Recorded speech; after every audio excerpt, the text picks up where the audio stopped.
तो आज हम जो सीखेंगे कि जब एक तिर्यक रेखा दो रेखाओं को काटती है तो कौन कौन से कोण बनते हैं और उनमें आपस में क्या संबंध होता है, इसको हम सीखेंगे। देखो, ये आपने पिछली कक्षाओं में भी पढ़ा है, विशेष तौर पर कक्षा 7 में आपने ये चीज़ें सीखी थी।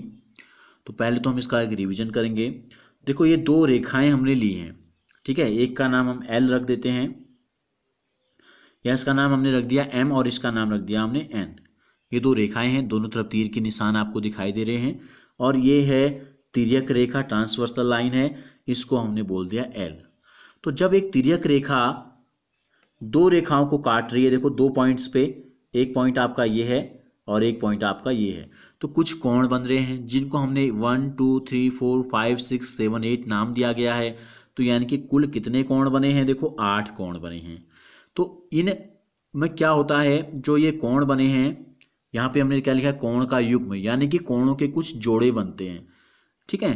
तो पहला हम देखते हैं कोणों का जो युग्म है, ये संगत कोण है। तो संगत कोण क्या होते हैं, कौन कौन से हैं जो संगत कोण हैं? तो देखो, एक कोण एक और कोण 5 जो है संगत कोण है। कोण एक और कोण 5 क्यों है? इस लाइन के ऊपर और इस तिर्यक रेखा के बाईं तरफ, ये 5 भी सेम उसी पोजीशन पे है, इस लाइन के ऊपर और ट्रांसवर्सल लाइन के बाईं तरफ है। तो जो सेम पोजीशन पे होते हैं ये कहलाते हैं संगत कोण। ये क्या कहलाते हैं? यानी कि संगत कोण कौन कौन से हैं? कोण एक व कोण 5, एक युग्म हो गया। दो की जगह पर क्या है? 6 है, तो कोण 2 व कोण 6 ये संगत कोण कहलाएंगे। 4 और 8 संगत कोण कहलाएंगे, कोण 4 व कोण 8 संगत कोण हैं। और जिस पोजीशन पे 3 है उसी पोजीशन पे 7 है, तो इसलिए कोण 3 व कोण 7। तो कितने जोड़े बने? दो दो के 4 जोड़े, 1 2 3 4, तो ये 4 जोड़े जो कहलाते हैं ये कहलाते हैं संगत कोण, ठीक है। तो इससे पहले मैं आपको ये बता देता हूँ, देखो यहाँ है एकांतर अंतः कोण और फिर हमने नीचे लिखा है एकांतर बाह्य कोण। तो अंतः कोण क्या होते हैं और बाह्य कोण क्या होते हैं? जो दो लाइनें आपको दिखाई दे रही हैं, जो दो लाइन हमने लिखा, एक हमने लिखा है एल नहीं एम और एक हमने लिखा है एन, ये दो रेखाएं हैं, देखिए। तो इन दोनों रेखाओं के अंदर जो कोण है, दिखाई दे रहा है आपको कौन कौन से कोण है जो इन दोनों रेखाओं के अंदर हैं? 4 3 4 5 और 6, तो ये कहलाते हैं अंतः कोण। और जो इन दोनों रेखाओं के बाहर जो कोण स्थित हैं, क्या है वो दोनों बाहर? देखो, ऊपर है 1 2 और नीचे है 8 और 7, 7 और 8, तो ये कहलाते हैं बाह्य कोण, ठीक हो गया। तो 1 2 8 7, 1 2 8 7 ये बाह्य कोण है, बाहर की तरफ है दोनों रेखाओं से, और ये दोनों रेखाओं के अंदर की तरफ में 3 4 5 है, तो ये कहलाते हैं अंतः कोण। अब जो दूसरा जो जोड़ा बनता है दो दो के, ये है एकांतर अंतः कोण। तो एकांतर अंतः कोण का मतलब केवल अंदर के कोण है। तो अंदर के कोण कौन कौन से थे? 3 4 5 और 6। अब इनमें क्या होता है, दो दो के जोड़े बन जाते हैं, ठीक है। एकांतर का मतलब है एक के अंतर से है, तो यानी कि 3 के बाद 4 छोड़ देंगे तो कहाँ आ जाएंगे? 5 आ जाएंगे, एक को छोड़ देना आपको। 3 के बाद 4 छोड़ दिया तो क्या आ गया? 5 आ गया। तो 3 और 5 का एक जोड़ा, इसी प्रकार 4 के बाद हम 5 6 में जाएंगे तो एक छोड़ देंगे तो 4 के बाद 6 आ जाएगा। तो 3 और 5 तिरछे में ऐसे 4 और 6। तो एकांतर कोण, अंतः एकांतर कोण कौन से हैं? 3 के साथ हमने कहा 5 है, कोण 3 व कोण 5, और दूसरा जो जोड़ा बना कोण 4 और कोण 6 का बन गया। ये दोनों जोड़े, ये दोनों मिलके अंतः एकांतर कोण कहलाते हैं, ये दोनों मिलके भी अंतः एकांतर कोण कहलाते हैं। अब आगे वाह्य एकांतर बाह्य कोण में, ये भी एक एक के अंतर से हैं लेकिन बाह्य कोण है।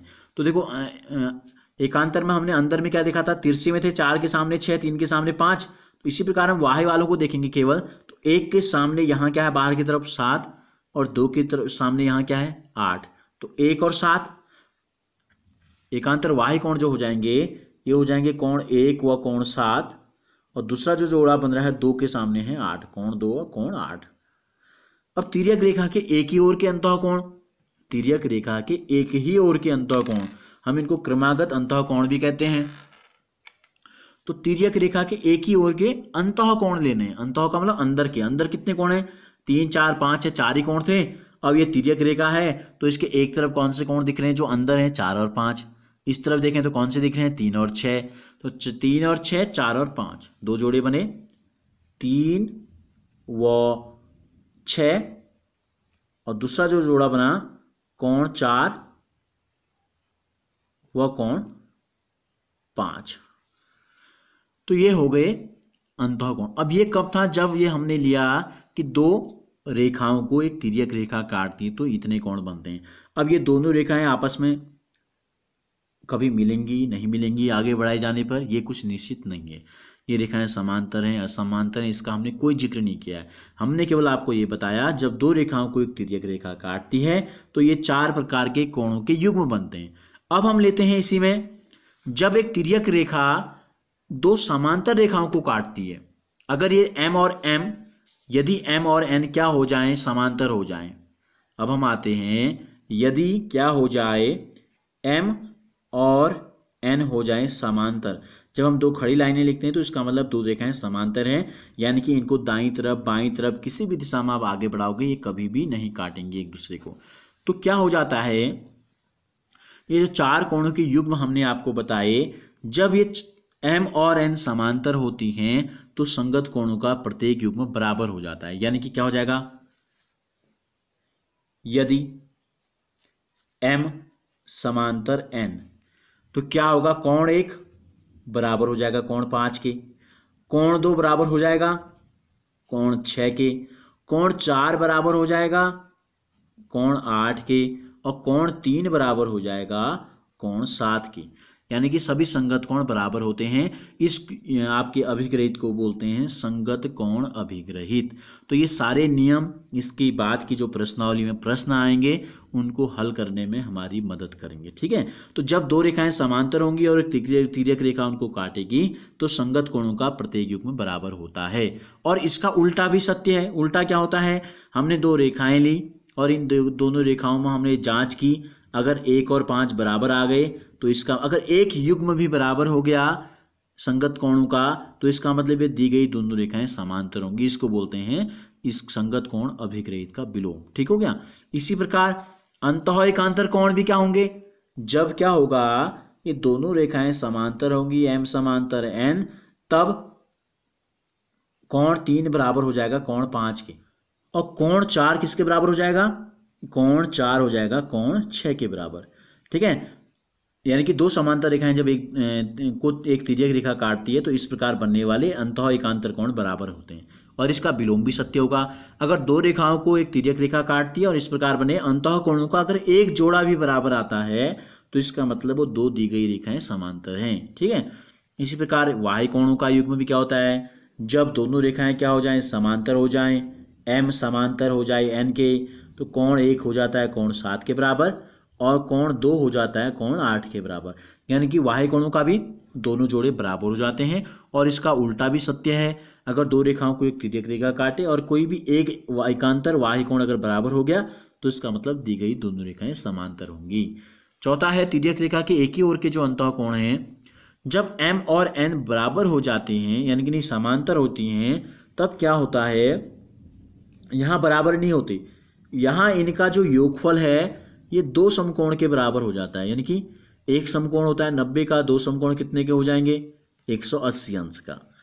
तो यानी कि जब दो रेखाएं समांतर होंगी और एक तिर्यक रेखा उनको काटेगी तो इस प्रकार तिर्यक रेखा के एक ही ओर के जो अंतः कोण होंगे इनका योगफल दो समकोण के बराबर होता है।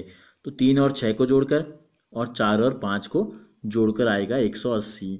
तो जो ये हमने क्रम हमने बनाया है 1 2 3 4 5 6 7 8, जरूरी नहीं है कि हर सवाल में क्रम यही रहे। ठीक है, तो यानी कि 4 8 के बराबर होगा, 4 यहाँ है 8 यहाँ है, हो सकता है 8 इधर आ जाएगा गिनती लिखने में, तो 4 तब 8 के बराबर नहीं होगा। आपको इनकी पोजीशन को ध्यान में रखते हुए इनको समझने की कोशिश करनी है।